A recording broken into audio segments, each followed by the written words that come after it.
یہ چیلنج آج کا ہے۔ اسی چیلنج کے نتیجے میں انہوں نے لیزبین، گیز یعنی عورتوں کی ہم جنس پرستی، مردوں کی ہم جنس پرستی، ٹرانسجنڈر اور LGBT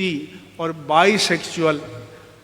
یہ 3 الفاظ ان کے ہیں کہ اس کے لیے انہوں نے اپنے ملک میں قانون بنائے، ہمیں متوجہ کیا۔ اور آج آپ جانتے ہیں کہ اصل چیلنج ہی یہی ہے، یعنی یہ نہیں ہے کہ وہ کسی درجے میں اللہ کو نہیں مانتے۔ امریکن ڈالر پر لکھا ہوا ہے ان گاڈ وی ٹرسٹ، ہمیں گاڈ پر اعتماد ہے، یقین ہے۔ امریکن پریزیڈنٹ جب قوم سے خطاب کرتا ہے تو کہتا ہے God bless you, God bless America, مگر اتنا ہی گاڈ سے رشتہ ہے۔ تو اتنا رشتہ مومن بننے کے لیے کافی نہیں ہے۔ مومن اس الوہیت کا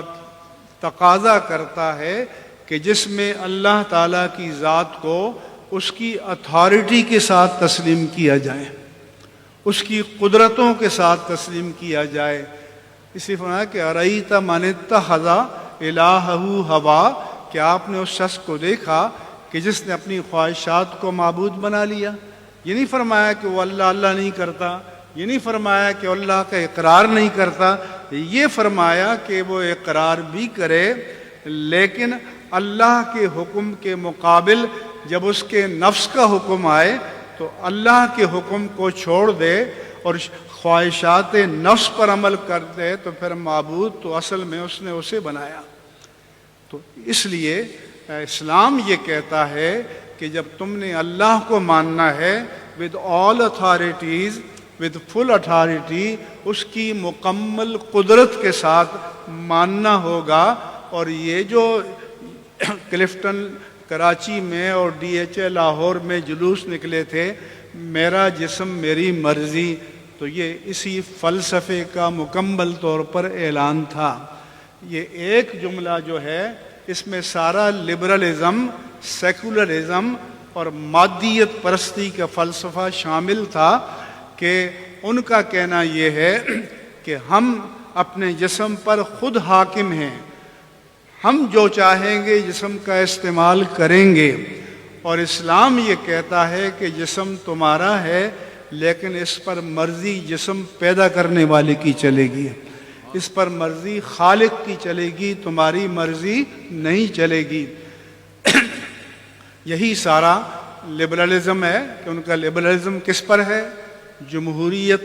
اگرچہ میں اس پر لکھتا رہتا ہوں کہ جمہوریت بجائے خود ایک فریب ہے، فراڈ ہے، دھوکہ ہے، اس کی الگ تفصیلات ہیں۔ سیکولرزم، اس میں بھی وہ دھوکہ دیتے ہیں کہ سیکولرزم کے معنی ہمارے نزدیک جو ہے، جیسے ہمارے یہاں منطق میں ہوتا ہے کہ لا بشرط شے اور ایک بشرط لا شے اور ایک بشرط شے،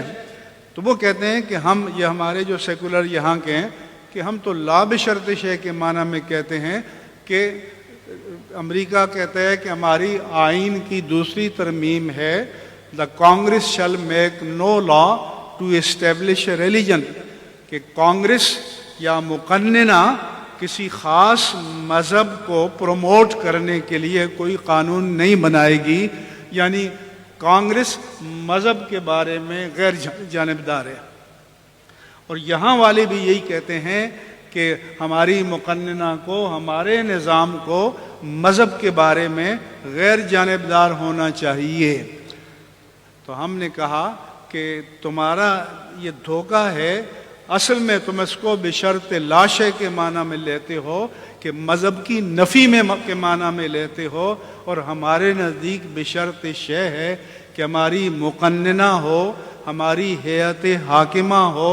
ہمارے صدر یا وزیر اعظم ہو، کوئی بھی اتھارٹی ہو، وہ مذہب کے تابع ہے، مذہب اس پر حاکم ہے، وہ مذہب پر حاکم نہیں ہے۔ تو اس لیے یہ چیلنج آج کا ہے۔ اسی چیلنج کے نتیجے میں انہوں نے لیزبین، گیز یعنی عورتوں کی ہم جنس پرستی،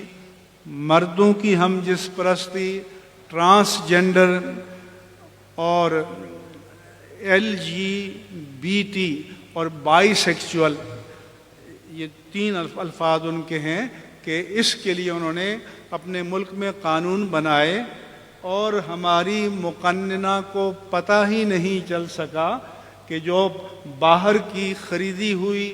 NGOs کی بیگمات ہیں، انہوں نے ٹرانسجنڈر ایکٹ 2018 میں پاکستان کی پارلیمنٹ سے پاس کرا دیا۔ یہ تو میں امریکہ گیا، مجھے پتہ چلا، اور میں نے آ کر یہ اس پر پورے کالم لکھے، اس کے ایک دفعہ کی میں نے ساری تشریح کی، اور جو اسلام کے خلاف ہے اس کو بیان کیا۔ تو انہوں نے ہمارے ملک کو عملاً اسی درجے میں رکھ دیا ہے۔ اسی طرح سے جب مشرف صاحب کے زمانے میں وومن پروٹیکشن ایکٹ یا حقوق نسواں کا قانون پاس ہوا، تو آج ہمارے ملک میں زنا بالرضا کی وہی قانونی پوزیشن ہے جو یورپ میں ہے اور امریکہ میں ہے اور غیر مسلم ممالک میں ہے، کہ کوئی باہمی رضامندی سے کسی ہوٹل کے کمرے میں، کسی مکان میں کہیں بھی زنا کریں تو وہ کوئی جرم نہیں ہے۔ اور اس کے لیے ہمارے انہی جناب جاوید احمد غامدی اور ان جیسے لوگوں کو استعمال کیا گیا تھا، اور پھر اسلامی نظریاتی کونسل سے سفارشات بنائی گئیں، پھر یہ قانون پاس کیا گیا۔ اس لیے میں کہتا ہوں کہ جب سے یہ وومن پروٹیکشن ایکٹ پاس ہوا ہے، اس وقت سے جو حدود کے قوانین ہیں وہ مکمل طور پر غیر مؤثر ہیں۔ اس کے بعد آپ نے فیڈرل شریعت کورٹ میں ججوں کے منصب تو ہیں، عہدے تو ہیں، تنخواہیں تو ہیں، لیکن حدود کے کوئی کیس وہاں پر نہیں آ رہے۔ اس لیے آپ علماء کی ذمہ داری ہے کہ قوم میں آگاہی پیدا کریں، مگر اس سے پہلے خود کو آگاہ ہونا اور خود کو باخبر رہنا اس معاملے میں